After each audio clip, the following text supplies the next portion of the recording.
Hello, everyone, and welcome again to another Teacher Joseph podcast. Today, we're asking the question, what kind of a person are you? What kind of a person are you? We could take away the article. What kind of person are you?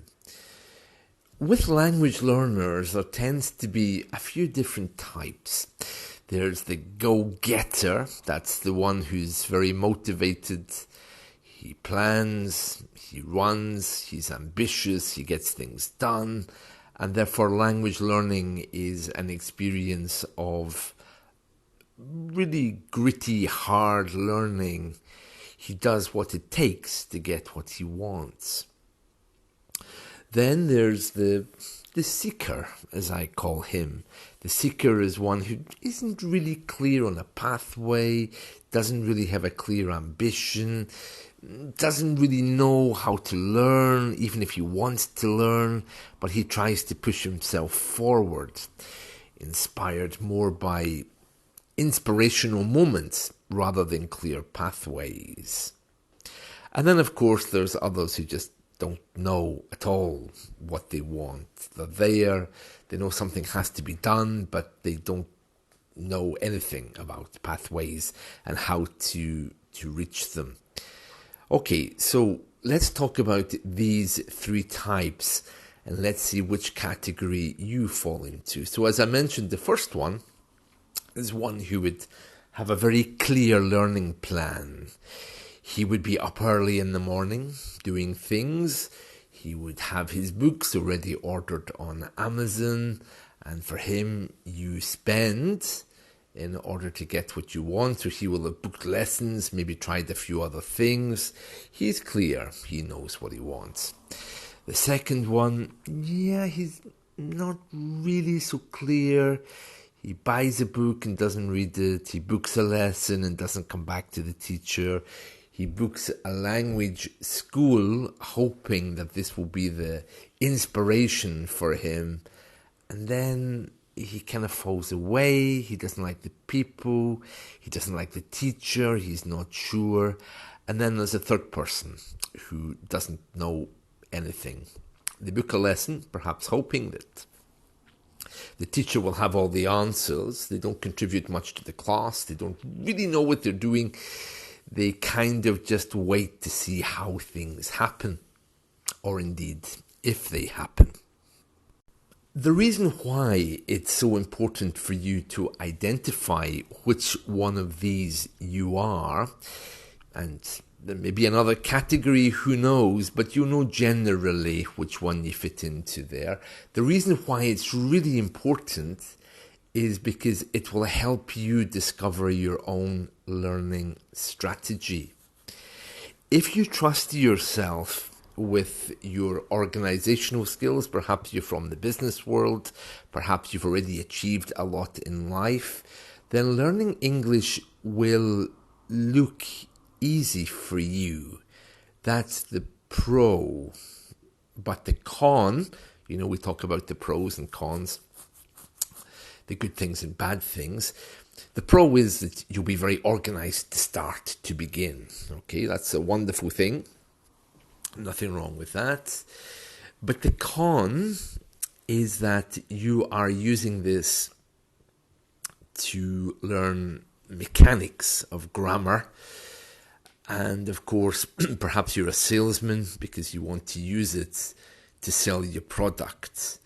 But the con is that you won't be able to do that unless you actually learn how to connect with people.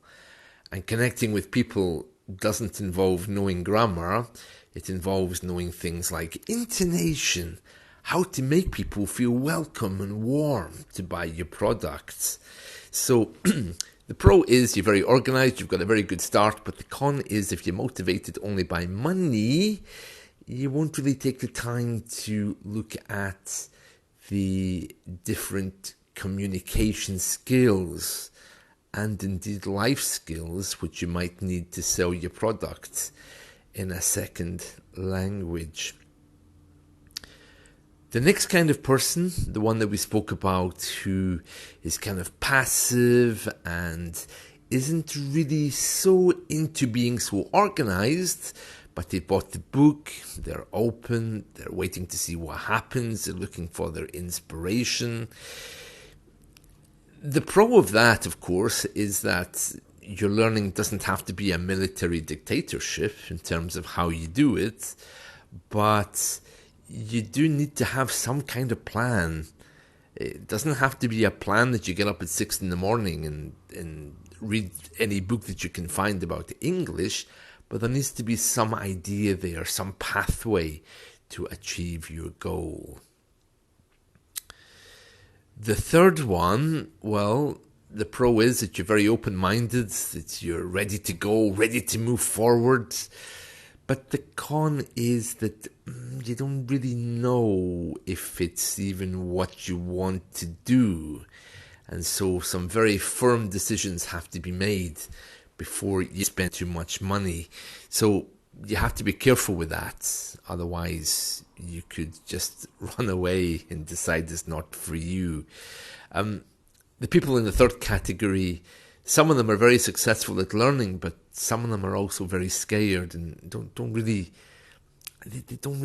work well with instructions. In the last two categories, there's kind of an overlap because they're the same kind of people, but maybe the second one is more of an artistic journey, whereas the third one, the person really doesn't know what they want at all, and they're waiting for the teacher to decide. These are very important because they will ultimately determine how you learn, and you have to stay open-minded in order to get what you want. So, for example, the businessman, if he's only going for the grammar, then he's going to miss out on the communication skills necessary to get what he wants. The artist, the person who is maybe a bit more quiet, well, there has to be a way for him to learn as well. But often language schools aren't designed for those kind of people, because you pay the money, you get the book, baby, and you get the teacher to go with it, and what you do with that is up to you. And then the next one, again, is a little bit unclear or unsure what they want, and they also might find it difficult to be in a language class, but once they're there, they might think, yeah, I'm okay with this, but they're not really going to get very far because there's no real motivation about why or how or even when. It seems to be more like a hobby for those people, which is absolutely fine. So my question today for you is, which one of these categories do you fall into? And are you open-minded enough to force yourself to change or to adopt a learning strategy that might not be for you? Certainly, if you're one of the last two groups, I really don't recommend that you jump into a language school. One-to-one teaching might be better for you, but again, you'd need to find that inspiration. Inspiration doesn't always come from language schools or language classes online. It's something that you have to find in yourself, and it certainly doesn't come from books. But you can trust it. That flame, that feeling that you want to learn comes and goes. And as long as you stay open-minded, just let it flow. So the first kind of person would be very, very well in, I think, language schools or online teaching. The pathway is clear. The second kind of person probably would be better with one-to-one kind of instruction. So maybe an online platform would be better for that person.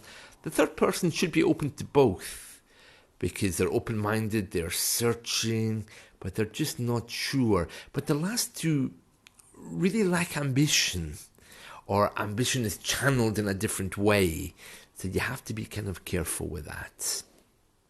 But again, I think online learning provides a strategy to help you stay motivated and to help you get what you want. So that's my question for today. What kind of a person are you? And how does that affect how you would choose to learn? Of course, there's many other factors as well. Family, time, friends. There's all kinds of things. But I don't really like this idea of one size fits all. That means that, one way is the best way. I think the more open-minded you can be and the more exploration you can do to learn would be best. If you're a very creative person, be creative with your English. Set up a blog. Try to design something in English. If you're a YouTuber, make YouTube clips. Don't worry, someone will tell you if you're not speaking well, that's for sure. Especially me, if you send me the link. Well, that's it. So that's the question then. What kind of person are you? And how does that affect your learning journey? Not an easy question, and there is no easy answers, but only you can decide. See you.